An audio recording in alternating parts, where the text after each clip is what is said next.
So, what happens when a giant telecom company, a former national monopoly, can't even handle one of the simplest tasks there is, signing up a new customer? Today, we're going to dive into India's BSNL, but not through some dry corporate report. No, we're looking at it through one customer's real and really frustrating journey. It's a story that tells you pretty much everything you need to know about the challenges of competing in a totally cutthroat market. It all kicks off with a pretty simple mission from a Reddit user, snoocats5309. All they wanted to do was switch their mobile service over to the state-owned BSNL. Sounds simple enough, right? And why bother? Well, the hook was a promotional offer for a brand new SIM card for just 1 rupee. I mean, come on, that's a classic move, right? An aggressive price designed to pull customers away from the big private players like Jio and Airtel. But as you can probably guess, what should have been a super simple transaction, well, it turned into an absolute bureaucratic nightmare right from the moment they stepped into that first BSNL office. So get this, instead of dealing with an official BSNL employee, the customer gets pointed to a private vendor who's set up shop inside the official office.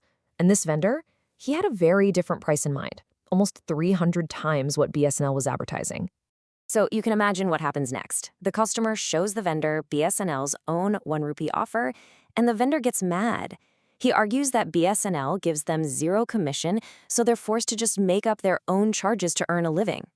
This is a fascinating, if not frustrating, look at how a big corporate strategy can completely fall apart on the ground.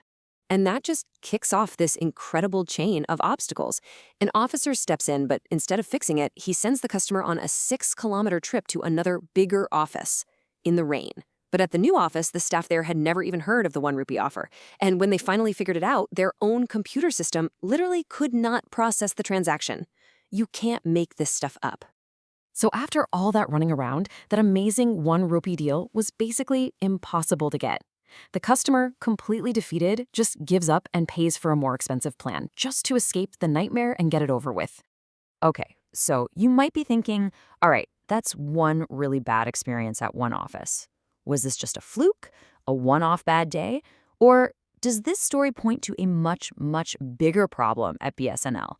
Well, the other customer comments in the thread suggest it's definitely the second one. The wider Reddit community basically jumped in to say, yeah, this isn't just about a botched promotion. The actual core service is a huge ongoing issue. As user Patra puts it, when basic things like calls and internet just don't work, even a cheap price isn't worth it. Then you've got another user, Madlone Wolf, who switched 3 family members to BSNL. They described all these constant technical problems, dropped calls, no signal. It was so bad, their phone literally started overheating from constantly searching for a network. They switched back to Geo after just 3 months. And oh my gosh, this comment just perfectly captures the frustration with data speeds. This user jokes that BSNL can offer unlimited internet because the speeds are so slow, like think early 2000 slow, that you could never use enough data to matter. It's hilarious, but also kind of painful. Okay, let's get back to our original person. You'd think getting the SIM was the hard part? Nope, that was just the beginning.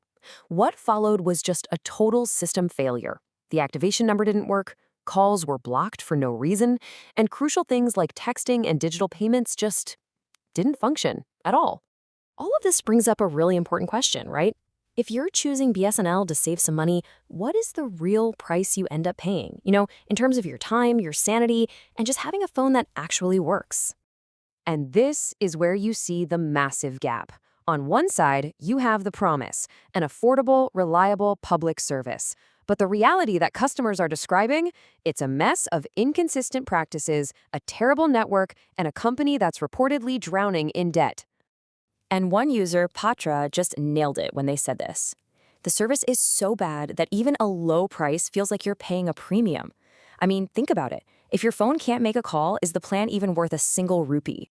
Now, when you actually break down the complaints, it's really telling. Yeah, a poor network is the biggest single issue at 40%.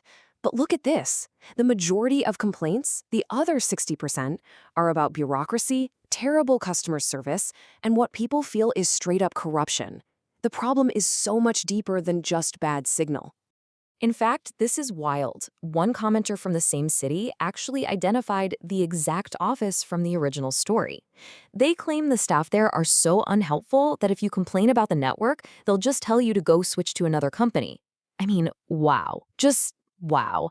So, where does this all leave BSNL?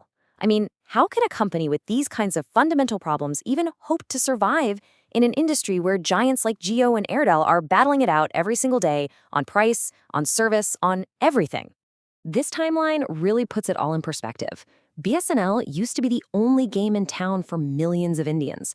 Now, they're just another player in this insanely competitive market. And based on what we're hearing from customers, it seems like they are struggling, big time, to adapt. The original Reddit poster finishes with this warning, and it is pretty chilling. They list off this graveyard of telecom companies that tried and failed to compete in India. The message is crystal clear. If BSNL doesn't change and change dramatically, they could be the next name on that list. And really, that's what this all boils down to. The ordeal of this one person just trying to save a few hundred rupees shines a light on the huge challenge facing BSNL. It leaves us with the powerful question that was the title of the whole thread. Can a company possibly survive when its own practices seem designed to drive customers away? That's a question the market will definitely answer, one way or another.